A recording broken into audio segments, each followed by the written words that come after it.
Origin Chess, and this is the first Punic War Oversimplified Part 2. We just saw Part 1, I guess, a few hours ago. And yeah, it's, Oversimplified, its quality is just getting better and better. Especially his, I guess, the scripting, right? How to, create a joke and stick to it. In this one, it's like a thing you need to know about, Romans, and then thing you need to know about Carthaginian. He just repeated it, which is awesome. So yeah, first Punic War. I guess obviously I knew a bit about this because I reacted already a series like Doherty and things like that, right? Obviously that's a more of a sarcastic take on it, but yeah, still. So yeah, I said in the first part that why didn't Carthaginian did what Romans did with their boats, right? Then then people told me in the comments. I'm like, yeah, obviously that's obvious. I don't know why I didn't thought of that before. Romans are the one who trying to board the Carthaginian ships, right? Why would they create the same thing that Roman did? That would just make it easier for Romans to board. I guess it's just two-way path now. So yeah, they want to, I guess, avoid that as much as they can, which is like kind of impossible because if your damage is ramming, which means you're getting closer, and if you're getting closer, Romans are gonna try to board you. Obviously, it's gonna be easier. So yeah. So first Punic War is just so far it's awesome, right? It's basically war between a superpower that is already established and up and coming superpower, which is Rome, they are really aggressive and adaptive to lethal combination. So yeah, let's do it. Remember to like my Rickson, don't forget to subscribe so I know which type of videos to do tomorrow. Check out the Rickson, there's a link in the description, and yeah, let's do it. After the gigantic battle at Cape Ecnomus, the Romans were now free to land on African soil. And so, they did. The Carthaginians chose to focus on defending the city of Carthage itself. So the Romans immediately took the city of Aspis, and were then free to raid and plunder the countryside. They took over 20,000 slaves and a ton of booty. But then, some orders arrived from the Senate. Send home the booty. Oh, but I want to stay! No, Steve, not you. They mean the treasure. Well, we are not watching any more of this filth. So the other consul left with the booty, leaving regular... Seriously, I mean, channels like Oversimplified and big channels like that have real impact in the world. People literally play things like this in, wherever it's applicable. So, Kazkazat's video were constantly playing in lots of hospitals around the world during the COVID, right? So it's not hard to think that, lots of schools might be showing Oversimplified videos as an education thing. But jokes like this, they're like, yeah, let's not. And his forces on their own, and they began advancing towards Carthage. Along the way, according to the ancient writer Livy, they encountered a literal dragon. Now Livy was a Roman historian, so his account may be slightly exaggerated, but this, I believe. As the Romans continued to dragon, dog, same thing. The Carthaginian people flooded into the city. Now, not only was it in a major panic, but it was so crowded, the people began to starve. Don't panic, everyone! Look, I know you're all starving, but I still have food. For me. So, it's not all bad. Whoa! You're wasting your tomatoes!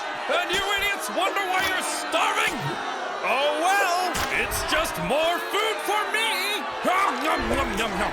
Nom, nom, nom. Things weren't looking good for Carthage. They had to do something to stop the Romans rampaging throughout their land. So they decided, finally, it was time to put an end to it. They headed out and set up on rough hilly terrain overlooking the Roman camp, and they prepared for battle. Now, while the Carthaginians were the traditional masters of the sea, on land, they weren't always the brightest. Case in point, setting up in this position overlooking the Roman camp was just about the stupidest thing they could have done. Why? Well, there's something you gotta understand about Carthage. The Carthaginian land forces actually suffered from a multitude of different issues. First of all, since the Carthaginians were rich, they could afford to pay a huge number of foreign mercenaries to fight for them. These mercenaries actually made up the vast majority of Carthage's forces, and therefore, Carthage's land armies were a melting pot of many different cultures. This, however, meant that if a battle wasn't going their way, there could be loyalty issues. Man, I ain't getting paid enough for this. You Balearic slingers better not be thinking of running away. What did he say? I don't know, man. I don't speak Phoenician. let's get out of here. Clearly, there were also language issues. Yeah, like I said, the first part, I knew this about Carthage already, that they employed mercenaries. Like, why fight? I mean, they are as businessmen can be, these traders basically. Why fight your own wars when you can just pay mercenaries to fight for you? Yeah, there's a bit of problem, like, patriotism, actually caring about what happens to Carthage. That would be the point.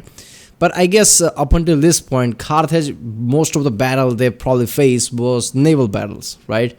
They rarely have to fight on the land for any defensive purposes or whatever. So I guess mercenaries kind of make sense. If you're the one who's doing offensive, at best, you didn't get what you're trying to get. But when it comes to defense on your own land, they probably didn't face issues like this. So far, mercenary thing was working, right? It's just like, logistics at that point, pros and cons. Did we win it? We didn't win. How much losses did we face? No, nothing. There was never about survival. This is a different war. So in this point, they're like, oh, okay, maybe mercenaries might not be the best thing.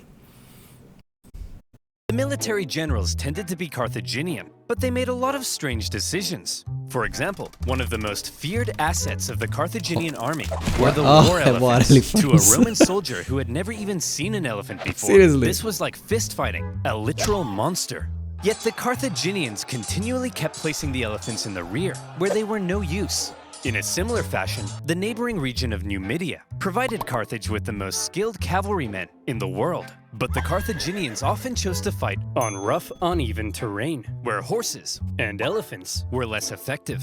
And so, in this case, when the Carthaginians... Okay, even I would be like, that's fucking stupid. If your cavalry is your main thing, right? Why would you fight in uneven terrain? That's the one thing you're trying to avoid. If anything, Romans are supposed to pull you towards uneven terrain to get an advantage. You're trying to avoid. You are the one who's fighting from that. You're elephants. What the fuck are elephants going to do at an elevated surface like that? And I think, keeping elephants behind, I can see that somewhat, that maybe they were trying to do as the psychological thing rather than actually using them that effective, because they just probably thought that some Romans probably might take a war elephant down and the mystique would go away. The scary part would go away, right? So keeping them behind just have this kind of a scare tactics, like, holy shit, these monsters are probably going to be untouchable or whatever. Again chose the rough terrain near the Roman camp.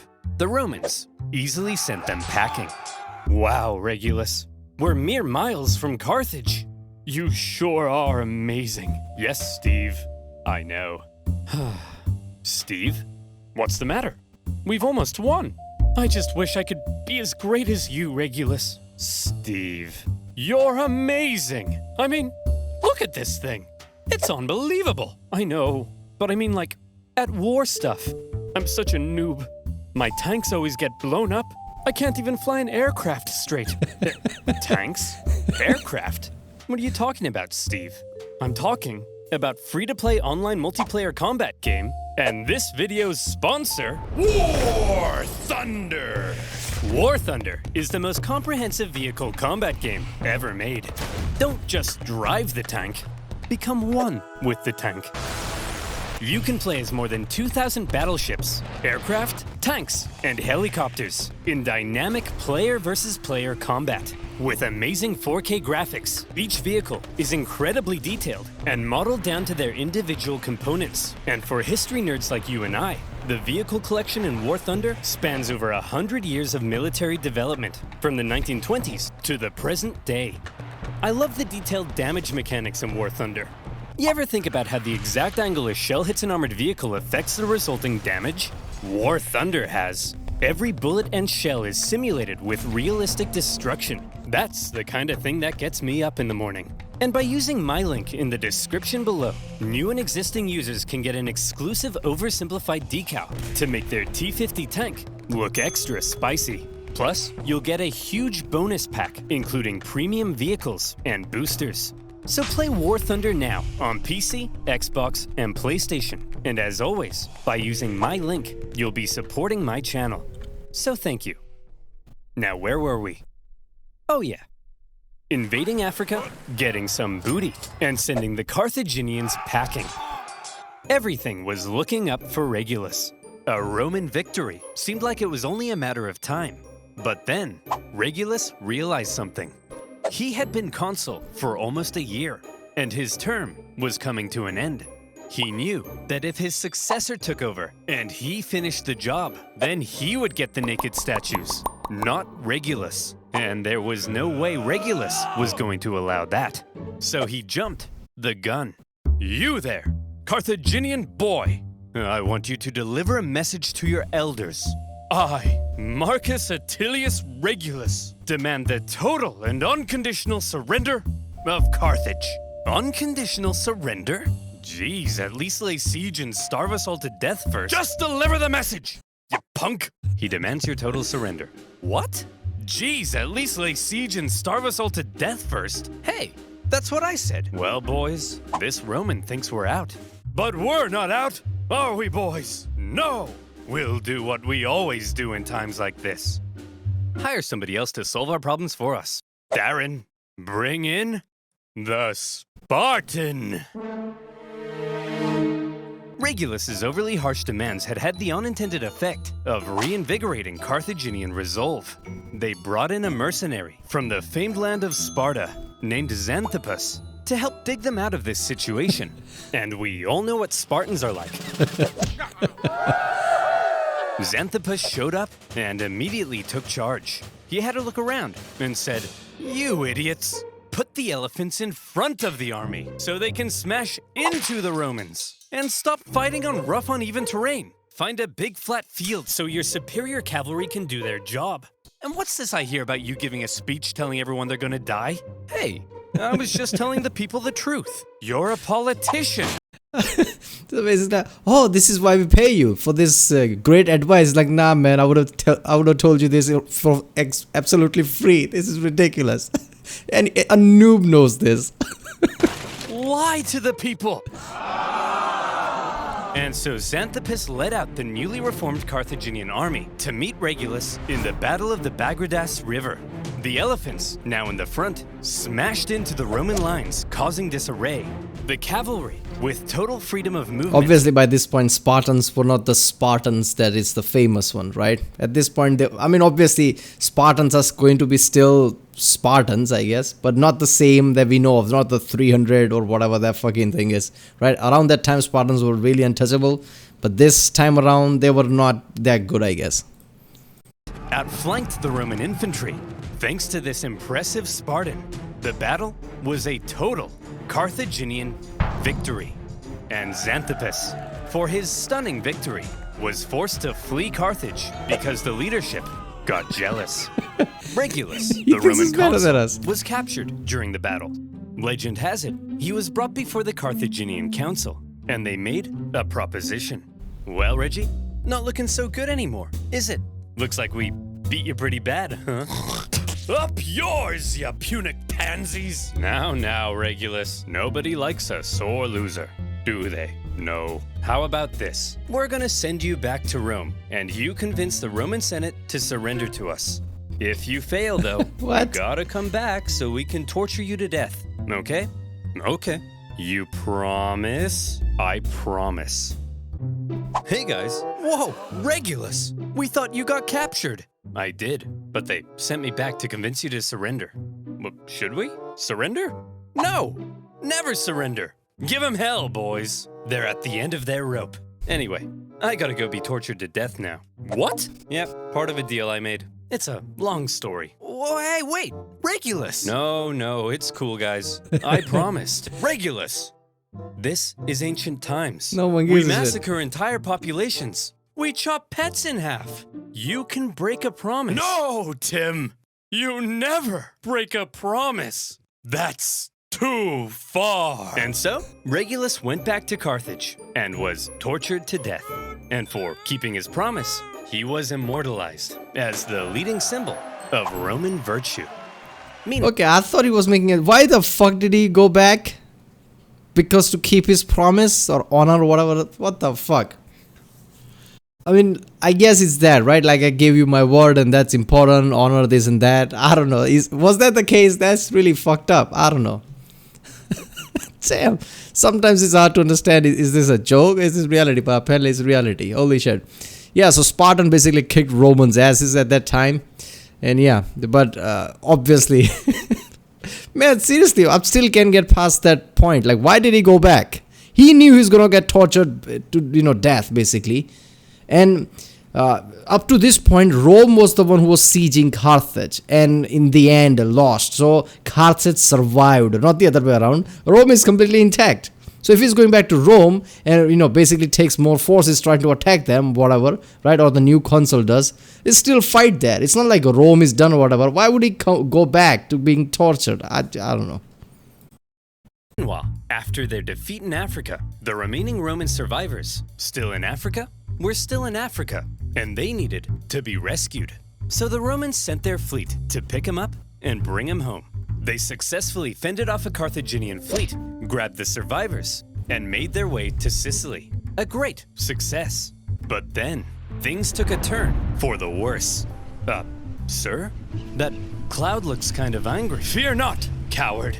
If we Romans can build a war fleet from scratch and defeat the Carthaginian Empire at their own game, storm? Why, then even Mother Nature herself will crumble before us. I laugh in the face of Mother Nature. Ha ha! See? Come on, comes guys. lightning. Laugh at Mother Nature with me. Ha ha!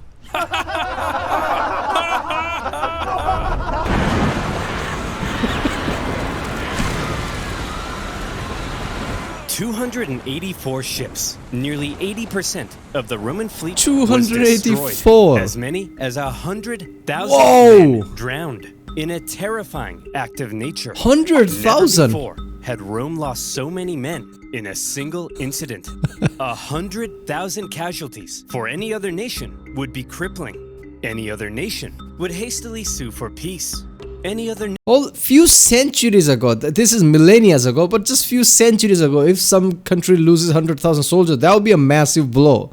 But this is millennia ago. This is ridiculous. 100,000, they just drowned. Nation would spend decades trying to recover. But Rome was not just any other nation. Yeah. Infamous for its unrelenting determination in the face of overwhelming odds, Rome said, well, I guess we'll just have to build another fleet. And they did. In just 3 months, they built 220 more ships. An astonishing feat. The Romans sent out their brand spanking new war fleet. And what the fuck? They got caught in another storm. This time, a whole nother fleet was lost. And still, the Romans did not give up. The Carthaginians couldn't believe it. Their enemy had just lost hundreds of thousands of men, had 2 fleets almost entirely destroyed, and they still wouldn't surrender. As one Roman poet put it, the victor is not victorious if the vanquished does not consider himself so.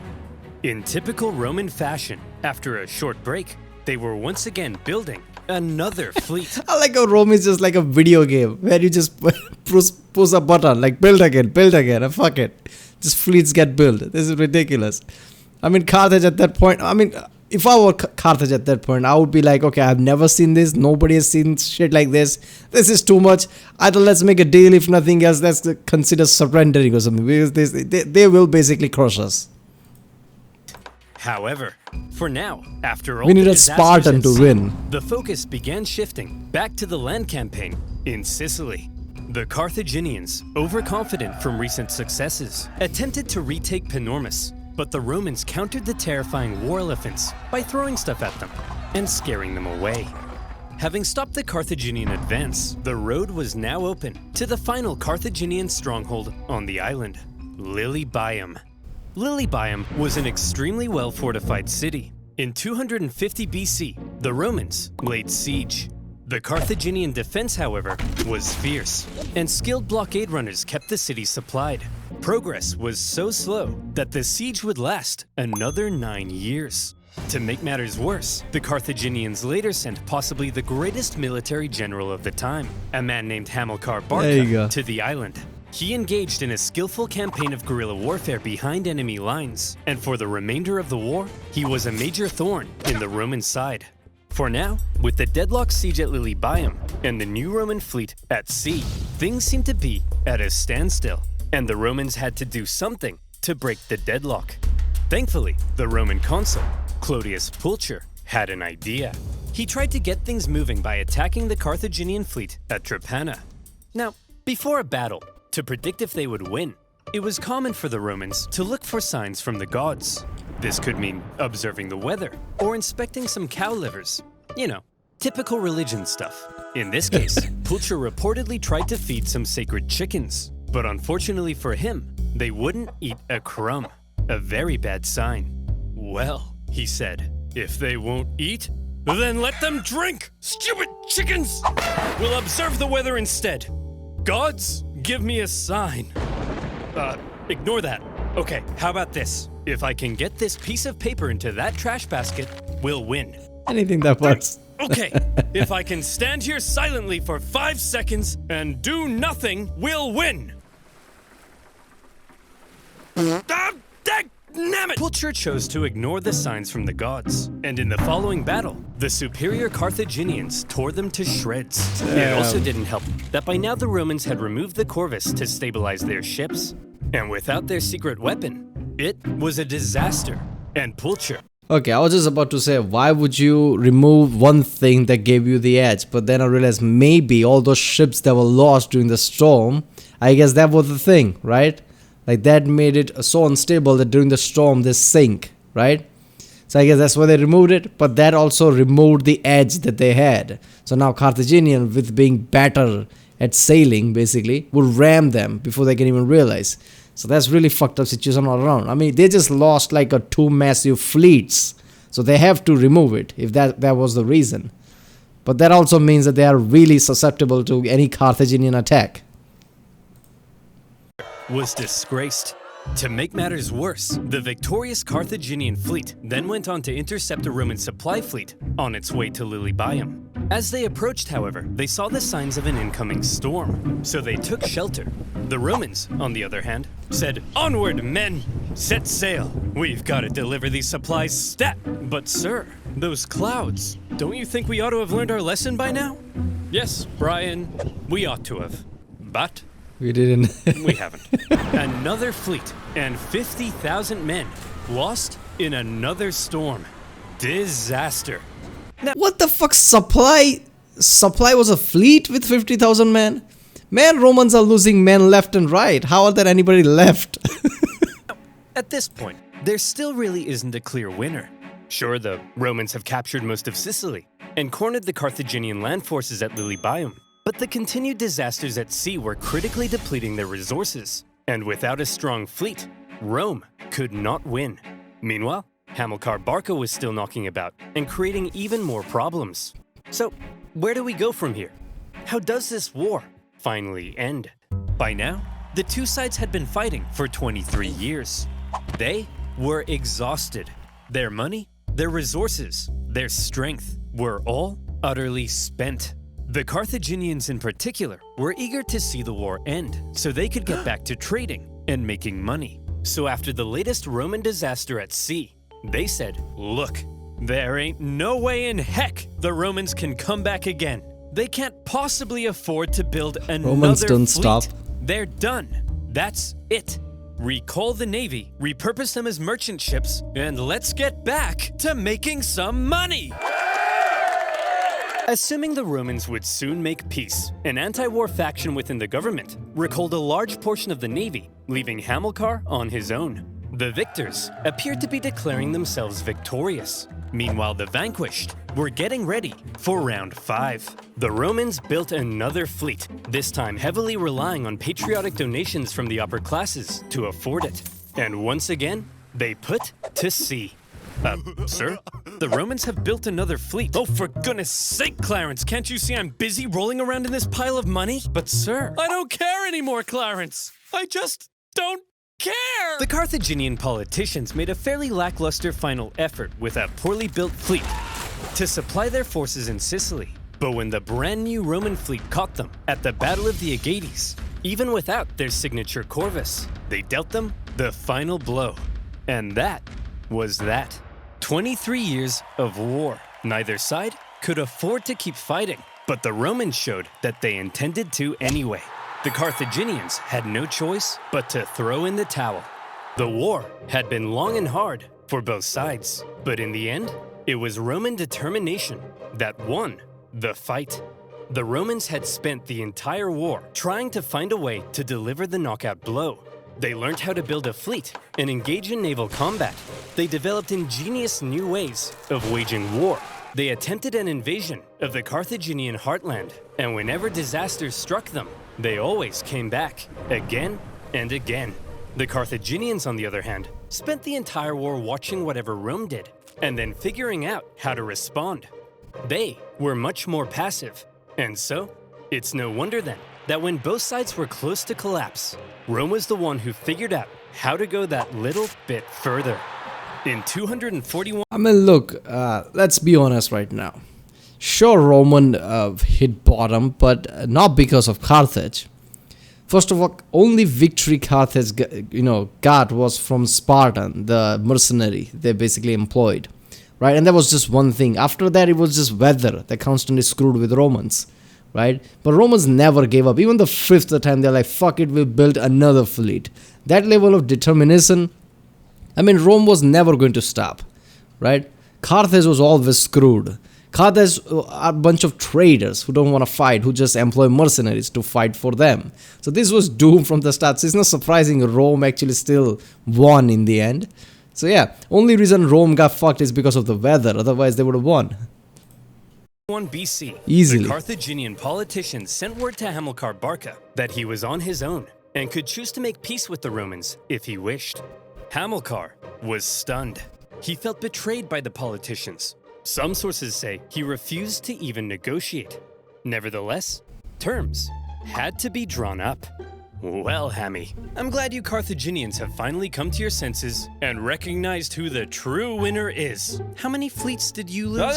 Okay, here are our terms. You leave Sicily to us and return all of our prisoners. You're not allowed to make war against Syracuse or her allies, and you have to pay us 2,200 talents of silver over the next 20 years. What's a talent of silver? Well, to put it in perspective, in the year 2022, that'll be worth around, let's say, 40 million US dollars. Ay caramba! That will cripple us! Wow, we got a real smart guy over here. Yeah, that's kind of the point, you dingus. Ugh, I guess I have no choice.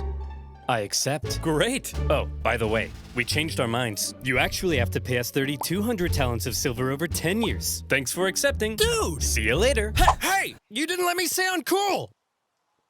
You didn't let me say uncool! The treaty was extremely punishing, and by switching up the terms at the last minute, they enraged the Carthaginians. But still, one of the longest and deadliest wars at the time was finally over. The Romans had won. I mean, I understand the last minute change there, right? I mean, Romans like, we are fighting to the death right now. Carthaginians showed that they are not going to do that. So who gives a fuck? Let's change the terms. What are they going to do? Kind of makes sense. They achieved their aim of gaining Sicily. And even though it wasn't part of the peace deal, they took advantage of a weakened Carthage and grabbed Corsica and Sardinia as well. Roman expansion beyond the Italian peninsula had just begun. Yep. The Romans hoped that now the Carthaginians would forever be under their thumb.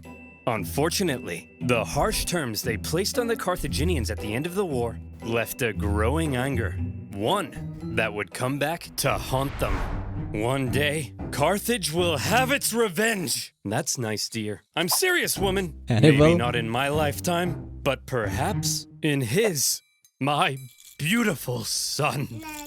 You are born into a momentous destiny.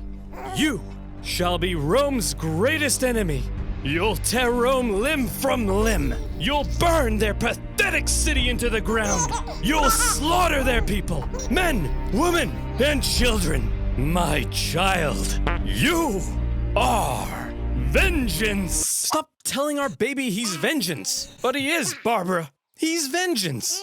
That may be so someday, but for now, our son has a name, and you should call him that instead. His name is... There you go. Whoa, I knew it. He's going to do more Punic Wars. Don't forget to play War Thunder now. Yep. So Hannibal, the dude who got eye infection, basically. Man, he was mental as a mental can be. just like, yeah, I don't want to mess with boats. Fuck it, I'll just walk around all the way to Rome with elephants. Most of the elephants will drop into the fucking mountain.